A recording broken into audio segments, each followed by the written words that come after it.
Students, कैसे हैं आप सब लोग? आई होप आप सब लोग बहुत अच्छे हैं, बहुत अच्छे से वर्क कर रहे हैं, सारी चीज़ों को अच्छे से देख रहे हैं, मैनेज कर रहे हैं। तो चलिए, हमारे पास एक टॉपिक है, दैट इज़ सिमेट्री। तो सिमेट्री में हम क्या करते हैं, जो भी हमारे पास ऑब्जेक्ट्स होते हैं या फिगर्स होते हैं, हम उसको इक्वली 2 पार्ट्स में डिवाइड करते हैं, हाफ-हाफ में। ठीक है? तो अगर वो जो हमारी लाइन होती है, हाफ में डिवाइड है, दैट इज़ आवर सिमेट्री। तो चलिए, यहाँ पर देखते हैं वन बाय वन यहाँ पर क्या है। तो सबसे पहले आता है इंट्रोडक्शन। अब देखिए, जैसे यहाँ पर हमारे पास एक ये फ्लावर है, इसको हम 2 टाइम्स ऐसे डिवाइड कर सकते हैं, तो इसके पास कितनी लाइन ऑफ सिमेट्री हो गई? 2। अभी जो हाउस का डिज़ाइन है, यहाँ पर सिर्फ आप एक ही लाइन ऑफ सिमेट्री ड्रॉ कर सकते हैं। एंड ये जो हमारे पास कोई इंस्ट्रूमेंट है, तो इसको यहाँ पर भी डिवाइड कर सकते हैं।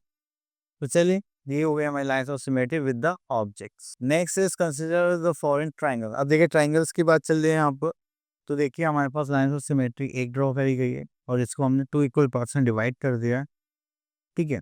तो next is lines of symmetry for regular polygons. अब रेगुलर पॉलीगन्स में हमारे पास जो आता है, first is equilateral triangle. Equilateral triangle में आप लाइन्स ऑफ सिमेट्री कितनी ड्रॉ कर सकते हैं, वो देखते हैं। एक यहाँ से हो जाएगी 1, this is 2 and this is 3। तो हम यहाँ पे 3 लाइन्स ऑफ सिमेट्री ड्रॉ कर सकते हैं फ्रॉम ईच साइड। ठीक है? तो चलिए, उसके बाद और देखते हैं। तो ये ट्रायंगल हो गया। Then we are having square. तो स्क्वायर में हमें कितनी देखी है यहाँ पर? 1, 2, 3, 4। These are 4 lines of symmetric. अगर रेगुलर पेंटागन में देखेंगे तो आपके पास कितनी आ जाएंगी? 1, 2, 3, 4, 5 प्लस 5। हेक्सागन में हमारे पास 6 आ जाएंगे। तो जितनी हमारे पास रेगुलर पॉलीगन्स में जितनी साइड्स होंगी, उतनी ही हमारे पास लाइन्स ऑफ सिमेट्री यहाँ पर आ जाएंगी। नेक्स्ट आता है मिरर इमेज या मिरर रिफ्लेक्शन। तो इसमें हम क्या करते हैं, अपनी हाफ शेप या फिर पूरी शेप को मिरर में शो करते हैं। अब देखिए, जैसे यहाँ पे आर है, तो यहाँ पे आर का जो right to left, right left में आ जाएगा, लेफ्ट राइट में आ जाएगा। ठीक है? तो ये चेंज हो जाता है हमारा मिरर इमेज में। चलिए, उसके बाद आगे चलते हैं। तो यहाँ पर आ रहे हैं हम अपनी स्किल एक्सरसाइज 12.1 पर। और यहाँ पे बोला गया, in the given figure given below find the axis of symmetry. तो एक्सिस ऑफ सिमेट्री यहाँ पर बनाना है। तो चलिए, हम यहाँ पे ट्राइंगल ले लेते हैं। ये हो गया हमारा एक्सिस ऑफ सिमेट्री। तो बस आपको 2 इक्वल पार्ट्स में डिवाइड करना है, दैट्स इट। और ये तो यहाँ पर क्वेश्चन नंबर 2 में भी सेम आपको यही फाइंड आउट करना है कि अदर डॉट कहाँ पर आएगा।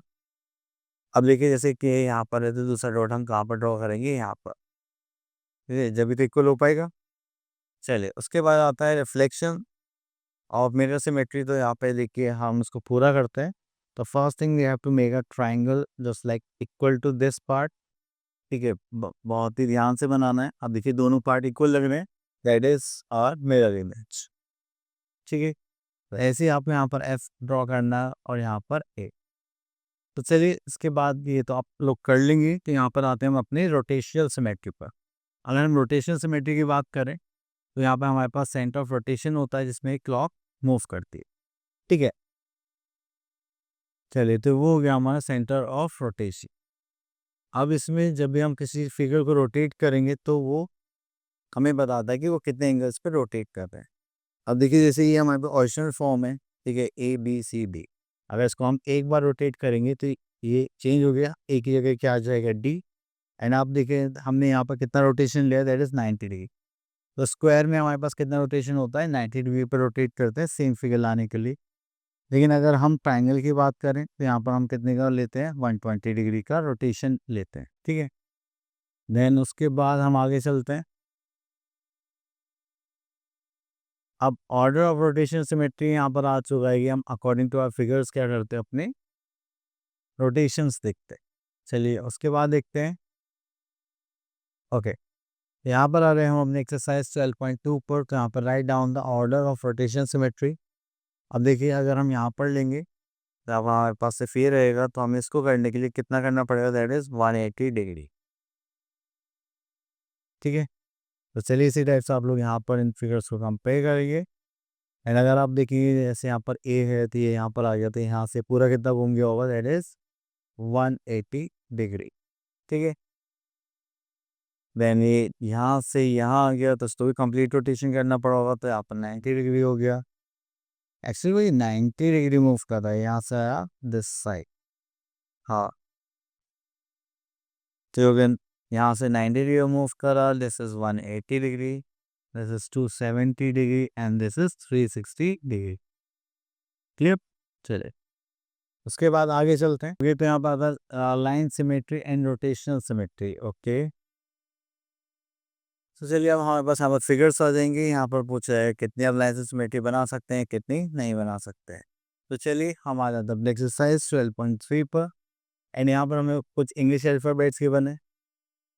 अब देखिए अगर आप सिमेट्री लाइन इसमें यहाँ पर ड्रॉ करना चाहते हैं, ठीक है, तो यहाँ पर हम देखेंगे जस्ट लाइक दिस पर ये कितना हो जाएगा, लाइन ऑफ सिमेट्री हो जाएगा। ठीक है, तो यहाँ पे लाइन ऑफ सिमेट्री ड्रॉ हो सकती है, आप बोलोगे yes.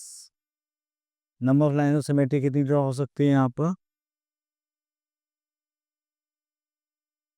That is 1। Rotation symmetric, आप बोलोगे यस। तो उसको रोटेट करना पड़ेगा, तो ये यहाँ से यहाँ 90, दिस इज 120। यहाँ पर 2 रोटेशन सिमेट्री यहाँ पर बन जाएंगे। ठीक है, तो बस इसी टाइप से आपको यहाँ पर सॉल्व करना है। और कहते हैं यहाँ पर आता है following shapes are both lines of symmetry rotation symmetry, find the number of lines of symmetry and the centre of rotation symmetry and the order of rotation symmetry. तो चलिए ट्रायंगल का ले लेते हैं हम यहाँ पर। देखिए lines of symmetry 1 and this is 2 and this is 3। तो लाइन्स ऑफ सिमेट्री हो गई, ये हो गया हमारा रोटेशन सिमेट्री का सेंटर पॉइंट। और अगर आप देखेंगे तो ये कितने पर लाई करता है, दैट इज 180 डिग्री पर इसकी रोटेशन सिमेट्री लाई करते हैं। सॉरी 120 डिग्री पर होगा ना, हाँ, तो दिस इज 120 डिग्री। चलिए बाकी आप लोगों के लिए एंड हाँ, तो आई होप आपको टॉपिक अच्छे से क्लियर हो गया होगा। बस इसमें इतना ही था, मिलते हैं नेक्स्ट वीडियो में विद न्यू टॉपिक, तब तक के लिए ऑल द बेस्ट।